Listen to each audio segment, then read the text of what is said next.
Kalau ACL gue putus, sebenarnya meniskus medial lateral gue kanan kirinya sobek. Dari situ gue drop banget. Jadi gue sempat ngerasa, kok gue gendut banget anjir gitu sempat. Ya gue sempat banget di bulan keberapa mungkin gue kayak kehilangan motivasi gitu, kayak udahlah gue kayak nggak mau jadi atlet lagi lah.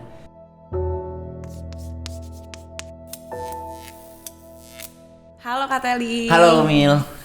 Apa kabar nih? Baik alhamdulillah. Baik ya. Kalau dilihat-lihat kayaknya nih Kak Teli ya, kalau misalnya aku lihat Instagramnya aku kepo-kepoin kayaknya lagi sibuk banget kegiatannya ya. Atlet iya. Iya.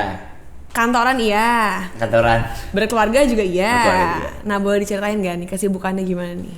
Kalau hari-hari sih sekarang kebanyakan ngantor ya, karena kalau tapi masih banyak WFO sih, jadi kadang kantor. Oh, masih selang-seling ya? Iya, masih selang-seling. Kadang di rumah aja gitu. Tapi ya udah kadang-kadang juga masih latihan. Tapi kalau gitu. misalnya gimana tuh cara bagi waktunya, kan kerja kantoran juga, Yes. walaupun WFO tapi kan tetap aja ya, agak sibuk juga nih, itu bagi waktu buat latihan. Karena ini kerja kebetulan aku kan di kantornya juga masuknya kan jalur atlet prestasi olahraga gitu. Jadi di kantornya juga aku dapat dispensasi untuk latihan. Jadi kayak misalnya ada latihan di klub, aku bisa pulang lebih awal tuh. Dimengerti lah ya. Karena memang masuk aku keterima di situ dari jalur prestasi olahraga gitu. Jadi memang untuk kegiatan yang olahraga atau masih kegiatan atlet, aku masih disupport banget sama kantor. Kayak gitu. Banget ya. Ya untung lah ya. Jadi bagi waktunya mah nggak pusing gitu. Untung. Tapi kalau jadi atlet sendiri nih, udah berapa lama nih Kak Teli? Aku jadi atlet profesional dari 2010. Kan itu kan main-main di kampus gitu. Terus akhirnya ke profesional. Iya, itu gimana tuh journey-nya? 2007 masuk kuliah, terus 2009. Bentar, 2007 tuh agak lama ya. Ya lumayan. Agak 1 dekade lebih. Lu nyeritain kalau gue tua ya? Enggak sih. Jadi emang di 2007 juga masuk kuliah. Terus 2009 udah mulai main-main antar liga mahasiswa gitu lah. Terus ya udah 2010 kebetulan ada salah satu klub profesional dari Surabaya tuh nawarin, kadang lihat liga mahasiswa itu, liga futsal mahasiswa, nawarin lu mau nggak main di klub profesional gitu. Ya udah akhirnya di situ untuk kayaknya menarik ya, iya karena anak kuliahan terus digaji gitu loh kayaknya. Lumayan nih. Jadi atlet profesional ya, lumayan juga sampingan gitu. Lumayan buat uang jajan ya. Iya bukan jajan lagi, ya lumayan lah pokoknya. Udah akhirnya gue mutusin untuk udah boleh deh gue ikut gitu. Nah kebetulan waktu gue kuliah dosen-dosen gue juga support karena gue cerita itu kondisinya gini pak, ya udah jadi kan karena kita bakal tanding kan, tanding keluar kota kemana. Nah dosen gue support juga untuk ngasih. Untungnya support ya. Untungnya support, kalau nggak support mungkin nggak kelar kali. Boleh, gitu. Iya mungkin kebetulan di tempat gue dosen-dosennya support banget. Berarti gitu. emang udah jalannya. Udah jalannya kali ya, God ways gitu loh. Jadi kebetulan banget. Tapi itu kan sukanya ya, maksudnya sedikit dari sukanya. Boleh dijelasin lebih lanjut lagi nggak nih Kak Teli? Suka sama dukanya jadi atlet pasti ada dong. Ya kalau sukanya sih udah pasti hobi dibayar, siapa yang nggak suka ya Mil. Jadi ya jadi atlet tuh buat gue salah satu pekerjaan paling menyenangkan sih karena gue hobinya main bola yang memang kalau nggak dibayar pun gue sebenarnya mau main bola, memang senang, emang senang kan. Gitu. Tapi kalau jadi atlet kan hobi lu dibayar gitu. Nah itu yang sangat menyenangkan sih. Terus di segmen kita misalnya kayak gue di futsal, ya di futsal kita bisa dibilang populer lah, dikenal sama orang-orang. Itu kan hal yang nggak bisa bohong lah, manusia tuh nggak pengen dikenal tuh bohong. Jadi kayak gitu-gitulah. Gitu sukanya sih itu juga. Sih banyak sukanya. Dukanya? Kalau dukanya sih ya many times juga sih gue duka karena kan ya nggak selalu kan kita menang mulu. Kadang kalah, kita udah latihan abis-abisan seminggu. Kita tuh kalau di profesional tuh gue bisa latihan seminggu 10 kali, lu bayangin. Harinya cuma 7. Berarti ada satu hari yang beberapa kali. Iya betul. Jadi beberapa hari tuh kita latihan 2 kali, kadang bahkan 3 kali. Nah terus masuk kelas. Kalau di atlet kan juga kita kalau di profesional ya nggak cuma di lapangan doang main. Kalau yang fun itu kan main doang. Nah kalau di profesional udah lo pagi jam 7 sampai 9 latihan, ntar jam 12 makan siang, jam 1 masuk kelas, sampai jam 3, jam 4 latihan lagi, kayak gitu itu aja tuh. Dan ya bisa dibilang bukan duka sih, tapi hidupnya kadang kalau udah lagi TC gitu monoton banget dia. Mil, jadi monoton banget tuh kegiatannya. Itu aja. Gitu. Bosen. Jadi ya bosan lah berbulan-bulan, bahkan almost tahunan gitu aja. Nah, itu yang duka sih. Itu sih, tapi dan buat atlet duka terberat adalah cedera sih, Milo. Jadi berarti itu termasuk titik terendah ya? Titik terendahnya cedera sih kalau jadi atlet. Ya karena kalau cedera kan ya gimana? Gue berapa kali cedera, hidung gue retak. Nih kalau lu lihat hidung gue agak ke kanan, itu retak. Dan dengkul orang terus gue bangun di rumah sakit. Kayak digambar-gambarin gitu. Jadi itulah cedera. Terus bahu gue pernah geser, lutut kiri gue pernah patelanya geser. Nah terakhir 2020 awal gue ACL lutut kanan gue, ini salah satu ligamen terpenting di lutut kanan. sama meniskusnya, medial lateral atau meniskus kanan kirinya sobek. Jadi gue harus operasi waktu itu. Gitu. Itu yang terberat sih. Ya udah, dan itulah fase terburuk gue sih kayaknya sebagai atlet ketika gue cedera. Berarti ketika emang benar-benar cedera itu udah benar-benar nggak bisa main, nggak bisa ngapain kan berarti kan? Gue diri aja nggak bisa. Iya. Waktu cedera itu gue diri berapa nggak bisa. lama kayak gitu? Dulu, nah ini kesalahan gue juga. Jadi waktu itu gue setelah cedera gue langsung bengkak gede banget. Terus gue berangkat langsung ke gue tuh cedera di Jogja.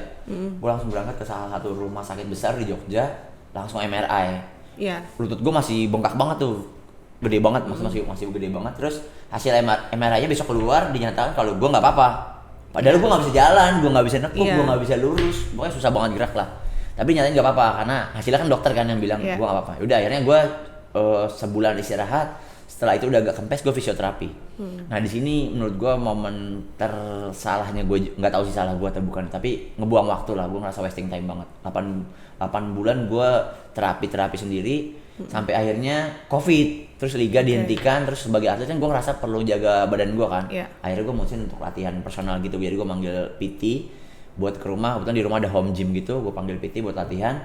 Terus dikasih tes gitu. Nah di tes itu setelah 8 bulan gue cedera ya, gue masih belum bisa. Jadi kok dia nganggapnya di assessment gitu kan biasanya kan kalau sama PT kan. Lu masih nggak bisa gerakan squat ya, padahal lu 8 bulan lalu cederanya. Dengkul tuh apalagi kalau squat tuh iya, jadi akhirnya gue disuruh coba deh lu MRI ulang gitu. Akhirnya besok gue langsung ke rumah sakit di Bintaro, gue MRI ulang. Nah di situ baru dinyatain kalau ACL gue putus. Sebenarnya meniskus medial lateral gue kanan kirinya sobek. Nah di situ gue drop banget. Karena jadi gue ngerasa justru kayak terus 8 bulan kemarin gue ngapain gitu, gue ngapain iya, gitu kayak kan. gitu, Iya ngerti sih. Ya udah akhirnya diputusin sama dokter itu juga gue harus operasi. Oke, akhirnya gitu. operasi tuh. Akhirnya gue operasi. Jadi gue datang ke rumah sakit hari Rabu, hari Jumat gue harus operasi, karena gue udah tekad gue pengen sembuh. Karena kalau udah kebuang-buang waktu banget. Udah kebuang banget karena kalau ACL itu dia masih dokter, dia kan ligamen itu nggak bisa nyambung sendiri. Jadi ligamen itu nggak punya kemampuan untuk tumbuh sendiri. Beda kalau tulang patah, dia kan bisa kita sambungin aja asal lurus di gips aja. Tulang tuh punya kemampuan reproduksi untuk nyambung sendiri. Nah ligamen tuh nggak punya itu gitu. Akhirnya gue meyakinkan diri untuk operasi gitu. Nah masalahnya bukan di operasinya sih sebenarnya sebentar ya, cuman 3 jam waktu itu operasi gue. Nah masa-masa terberat gue sebagai atlet justru pas rehabnya sih. Setelah operasi. Recovery-nya ya? Iya, masa rehabilitasinya itu. Karena lo nggak bisa ngapa-ngapain juga kan? Nggak bisa ngapain, jadi latihan kita cuma ringan-ringan. Jadi ada beberapa fase lah, kurang lebih 4 fase yang gue lewatin. Dan gue ngelewatin masa rehabilitasinya itu kurang lebih 14 bulan. Setahun lebih 2 bulan ya? Iya, setahun lebih, lu bayangin. Nah itu selama setahun lebih 2 bulan gimana tuh? Maksudnya kan sebagai atlet harus jaga badan lah. Terus tapi satu sih nggak bisa ngapa-ngapain. Nah itu yang Kak Tele lakuin tuh apa selama 14 bulan itu? Selama 14 bulan itu gue lewatin dengan fisioterapi gitu. Cuma masalah terbesarnya adalah ketika fisioterapi itu kan lu datang kadang di bulan-bulan awal tuh lu cuma dilatih. Gue bahkan 2 bulan gak boleh napak karena gue meniskusnya sobek, dijahit. Jadi gue gak boleh napak selama kurang lebih 6 minggu, hampir 2 bulan lah. Nah di situ gue begitu fisioterapi gue cuman yang nih nekukin lurusin kaki doang nih. Kurang lebih 2 bulan mainan gini aja. Itu boring banget. Lu latihan gak keringetan. Tapi biasanya latihan kayak gimana? Lu feel pain doang tuh, sakit banget ngelakuin gerakan kayak set itu sakit banget. Tapi lu nggak keringetan, nggak capek. Dan yang bikin gue akhirnya berat, ya gue sempet banget di bulan keberapa mungkin gue kayak kehilangan motivasi gitu, kayak udahlah gue kayak nggak mau jadi atlet lagi lah. Kalau kayak gini udah kayaknya gue nggak bisa nih. Udah nggak kuat. Sempet drop. Dan yang terparahnya diperparah sama begitu kurang lebih 10 bulan, 12, 14 bulan itu berat badan gue membengkak. Karena gue makannya tetap normal tapi latihannya nggak bisa. Gitu doang. Betul Mil gitu. Jadi itu gue perparah banget karena kalau kita kan di atlet sebenarnya makanan kita dikontrol kayak di klub itu atau di tim nasional makanan kita di takerin lah atau udah di ini nggak boleh makan ini, nggak boleh makan itu. Biasanya juga ada ahli gizi gitu. Iya ada kan? Kalau beberapa klub profesional ada yang kayak gitunya kan. Nah udah tinggal makan doang kan, kita makan sebanyak seporsi yang dikasih terus kita latihan, udah kita nggak akan gemuk logikanya lah. Latihan lu parah capek banget, keringetan lu banyak banget, kalori lu pasti kebakar banyak, makan lu ya udah ditakerin, jadi lu nggak akan gemuk. Nah itu makanan gua nggak ada yang naker, makanan gua terus gini karena kurang kegiatan, lapar mulu kali ya, ngemil itu gua parah banget mil. Sih udah makan gua banyak, ya udah megar gua. Berat badan gua dari 64 sampai ke berapa? Ideal gua sampai 73, hampir 74 lah. Berarti naiknya tuh pokoknya dari 10 kilo. Dari 64 ke 74. Iya, mau 74 lah. Oke. Jadi lu bayangin itu gue kebayangnya waktu itu cuma gini. Daging dibeli emak gue di pasar 10 kilo terus masuk ke badan gue. Iya. Dan udah gitu nggak olahraga, jadinya lemak, iya, nggak jadi otot. Iya betul. Nggak jadi otot. Jadi latihan cuma nih ya kesek. Even di beberapa bulan, di 6 bulan ke depan ke atas sih udah di rehabnya udah latihan tuh. Cuman ya gitu-gitu aja kan. Kadang sejam 2 jam di tempat fisioterapi. Udah keringetan baru dikit kali udah pulang kayak gitu-gitu. Ya, nah terus kan setelah udah naik nih berat badan gitu kan, terus mungkin udah mulai 6 bulan itu setelah 6 bulan udah mulai ada latihan-latihan yang mungkin agak sedikit intensitas lebih tinggi dibanding yang kemarin. Ada nggak rasa kayak aduh pengen nurunin berat badan juga nih, pengen balik ke normal gitu, ada nggak rasa-rasa ada gitu? Banget, gue waktu itu sempat stres jadi gue sempat ngerasa kok gue gendut banget aja gitu sempatnya bahasa gitu lah ya. Kenapa gue megar banget terus kok gue foto nggak enak ya, terus gue di bulan-bulan ke 10-12 itu gitu rehab kita udah boleh main bola kan, udah boleh return to sport lah, balik ke lapangan main bola, fun football gitu lah. Gue mulai main fun football sama teman-teman, terus gue ngerasa kan di foto-foto kan biasa tuh kan sekarang ada tuh foto-foto kalau fun football. Ngerti banget. Nah terus gue posting di Instagram kan, ya udah mulai ada netizen yang komen kok gemukan bang, bang perut tuh, udah dari situ gue drop sih serius asli kayak segemuk itu ya gue. Ya udah terus gue begitu gue kan gue orang termasuk yang jarang maintenance ngecek timbangan sebenarnya kan.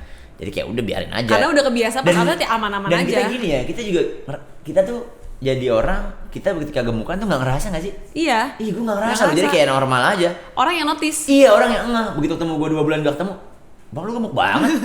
Kok lu gendut banget sekarang? Itu enteng banget lagi mereka mulutnya. Iya, enteng banget bacot ya.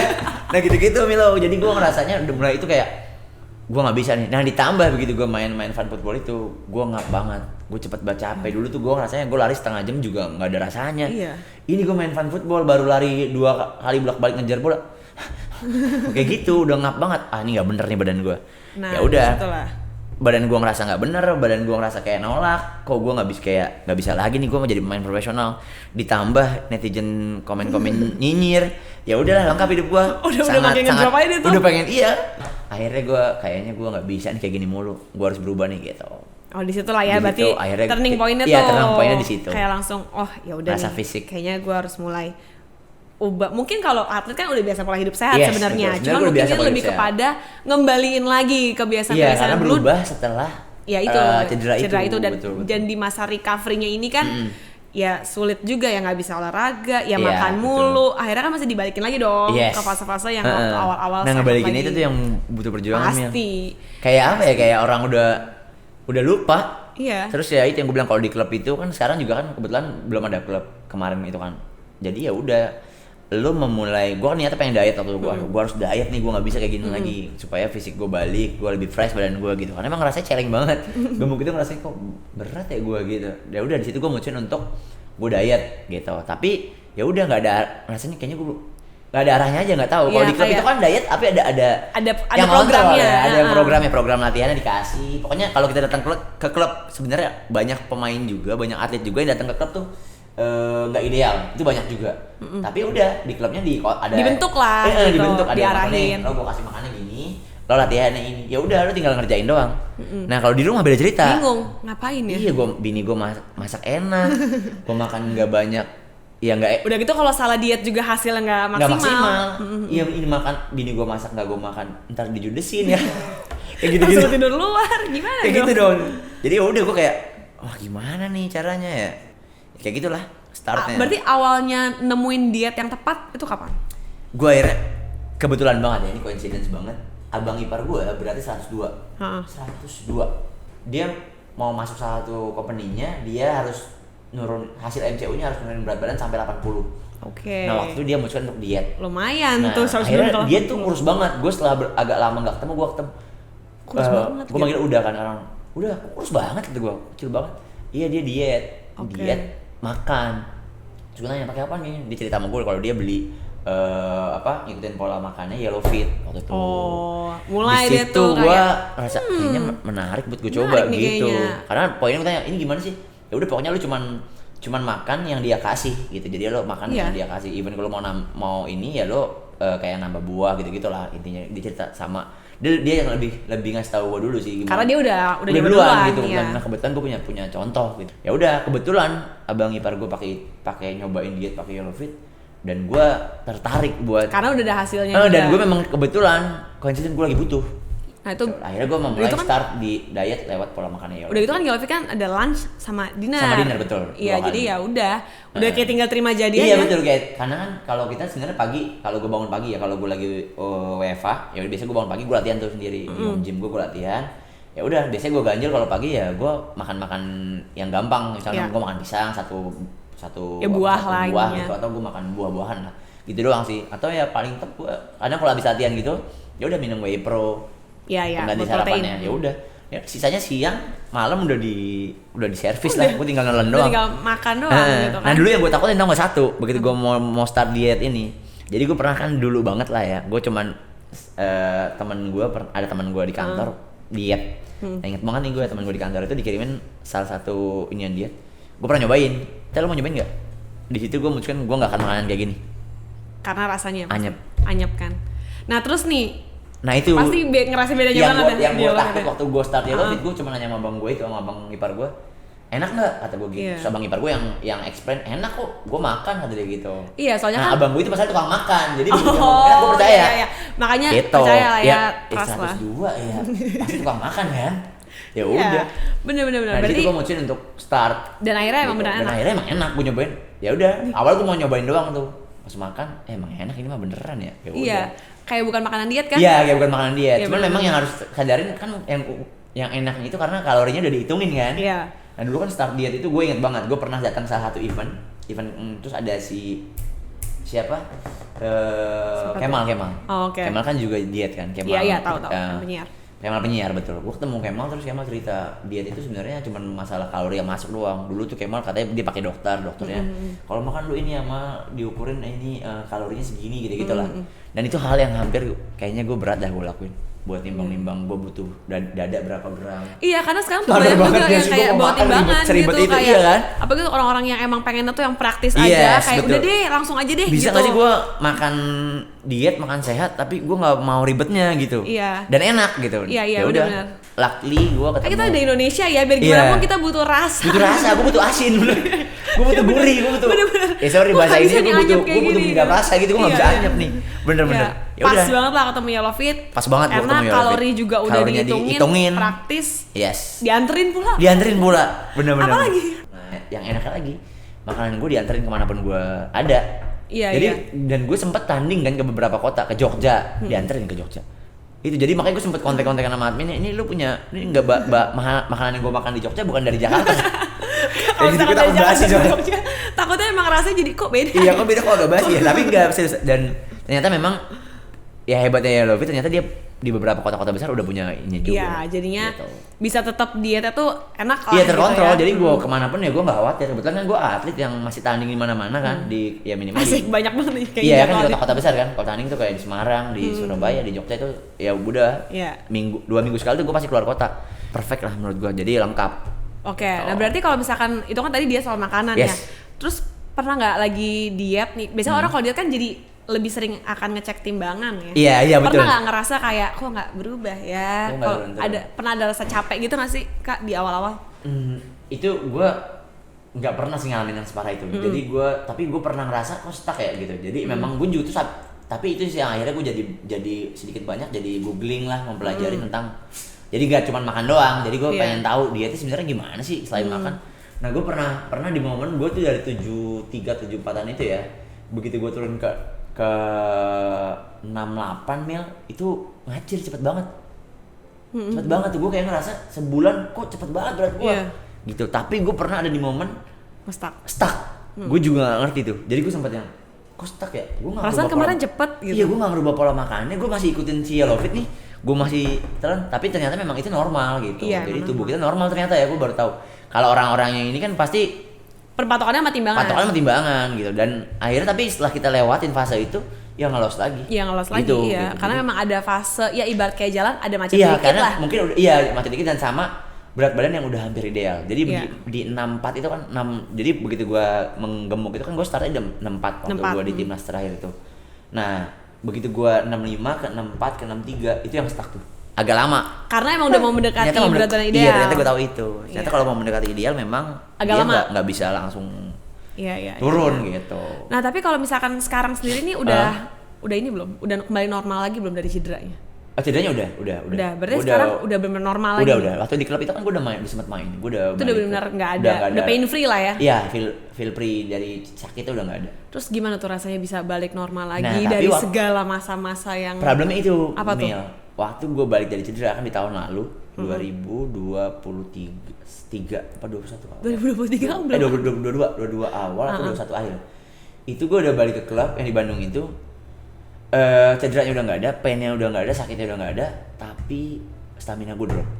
Karena badan gue gemuk masih. Karena endurance-nya juga belum dilatih lagi. Itu yang gue bilang tadi. Jadi badannya masih gemuk, tapi udah rasa sakit dari cedera udah nggak ada. Tapi memang ya itu badan gue berat. Kan gue kiper kebetulan kan. Jadi kalau gue habis jatuh gitu kayak bangunnya berat banget.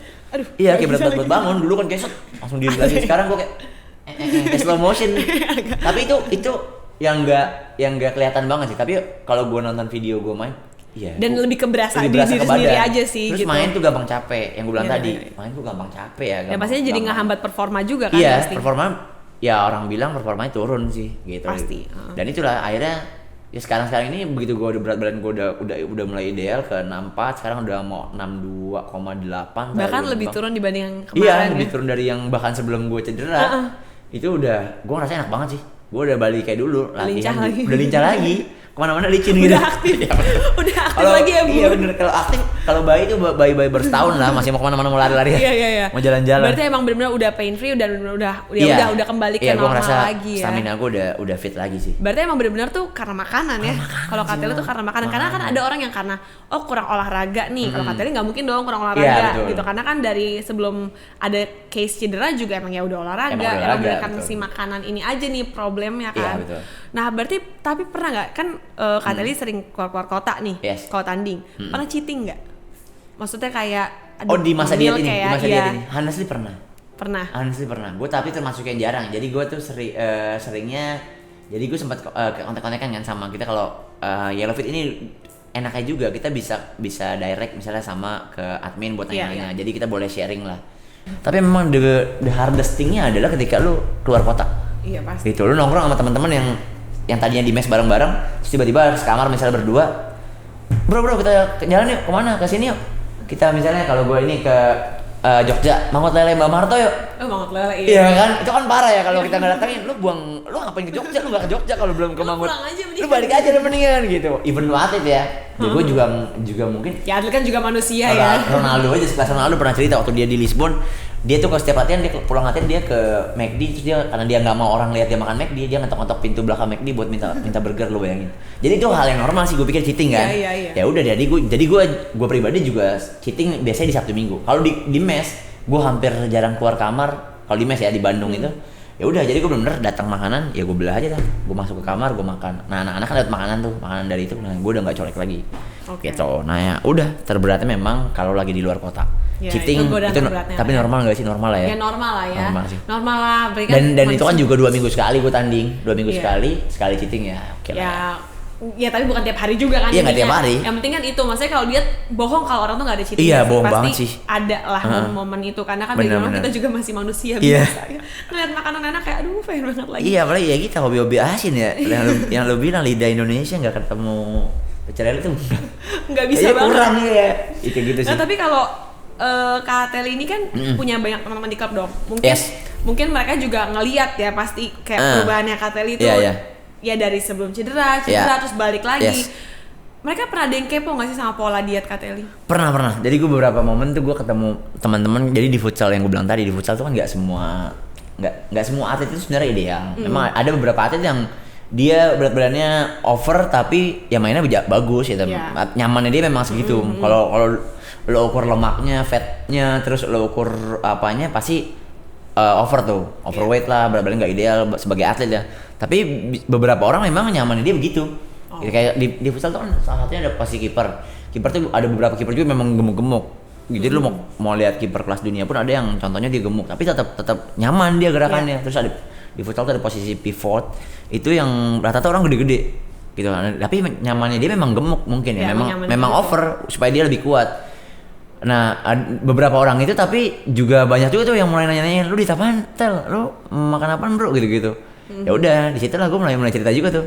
Ini gue diet ini nih gitu. Karena emang benar ngerasain juga. Ya iya, dan kebetulan kan gue juga ini kan kadang-kadang gue orangnya ya hidup di zaman sekarang yang serba digital terus sosmed gitu. Ya kadang-kadang gue juga pengen show off juga kan. Kadang berat badan gue kurusan dikit, gue tiba-tiba gue foto depan kaca nunjukin dan gue ya kan. Iya. Hal itu nggak mungkin gue lakuin lah waktu berat gue 74 ya. Iya, sekarang berat gue 63 ya udah kayak ngerasa kayaknya pencapaian lo boleh ditunjukin deh ke orang-orang. Boleh kayak gitu-gitu. Ya. Itu yang siapa tahu jadi motivasi juga buat orang. Iya mungkin begitu ya. Sejujurnya sih gue nggak pengen, ya terserah sih lo mau termotivasi apa enggak. Cuman ya gue coba ngasih tahu aja kalau badan gue udah ideal gitu. Ini jokesnya bercanda. Tapi kalau misalkan gitu. Lagi diet, terus diet catering kan pasti kan kalorinya juga ditaker gitu ya. Itu ngaruh nggak sama performa latihan? Nah awalnya itu yang gue takutin. Ya kan? Karena kedikitan kan. Iya. Gue ngerasa sempet jangan-jangan gue ntar main tenaga gue nggak ada lagi. Karena kan atlet ya. Beda mungkin sama temen-temen yang diet, misal diet Yellow Fit juga tapi misal dia kantoran atau dia pekerjaan di rumah aja atau dia ngapain lah penulis misalnya. Kan kayak nggak ngaruh amat ya lu nggak lari-larian. Nah gue kan kebetulan atlet, gue ngerasa awalnya gue sempat itu juga tuh, sempat worry sama jangan-jangan kalau gue makan ini ntar stamina gue turun cepet capek gitu. Memang kalau badan gue udah ideal pasti gue yakin fisik gue nambah enak, nambah nyaman. Tapi jangan-jangan gue cepet habis gitu karena bensinnya kurang gitu. Itu sempat gue khawatirin juga Bil. Jadi gue sempat takut juga Mil kalau itu bakal kejadian gitu. Tapi enggak sih itu ya. gak kejadian.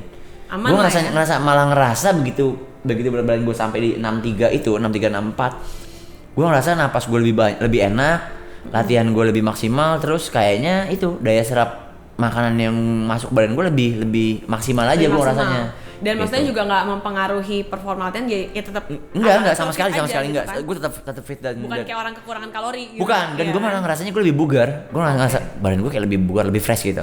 Gitu sih. Nah, kalau misalkan terakhir nih Kak Telly ya, apa yang menurut Kak Telly itu paling penting untuk berhasil diet? Konsisten.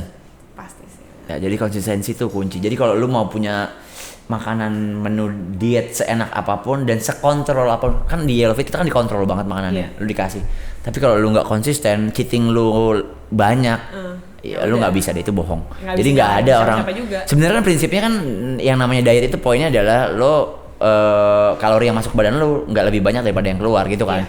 Prinsipnya itu aja. Ya kalau lu udah ikutin polanya si Yellow Fit ini dengan 2 kali makan ini yang udah dihitung kalorinya, itu udah pasti diet lo logikanya berhasil. Gitu. Masalahnya kalau lu nggak konsisten, hari ini lo makan Yellow Fit, besok makan nasi padang angus. Logikanya gitu. Jadi ya the pointnya adalah konsisten. Dan buat gue Yellow Fit cukup membantu supaya orang memudahkan untuk lebih konsisten. Kenapa? Karena dia enak. Itu sih. Karena praktis. Jadi praktis orang dan enak. Gak capek. Jadi orang nggak, kalau nggak konsisten udah kebangetan. Kan orang ada ya makan, gue pengen konsisten ya, gue semangat banget pengen konsisten, tapi yang gue makan oatmeal doang tiap hari. Terus gue makan yang di fotonya enak tuh pisang, terus ada oat gitu-gitu. Gue foto, iya smoothies, foto gue keren, tapi begitu telan berat banget karena nggak enak. Itu kan banyak kan, itu gue yakin orang di Instagram cuma 1-2 hari, Instagram hari ketiga dia nggak foto itu. Kenapa? Karena dia nggak konsisten mau makan itu lagi. Dan nggak enjoy juga. Nggak enjoy. Nah ini yang menurut gue yang ngebedain Yellow Fit sih. Gitu. Jadi harus, ya paling penting kalau mau berhasil harus konsisten. Dan mungkin partner dietnya. Iya, partner dietnya bisa support konsistensi kita gitu. Salah satunya Yellow Fit. Yes, salah satunya Yellow Fit. Betul. Oke, thank you Kak Telly. Sama-sama Milo. Amin, thank you.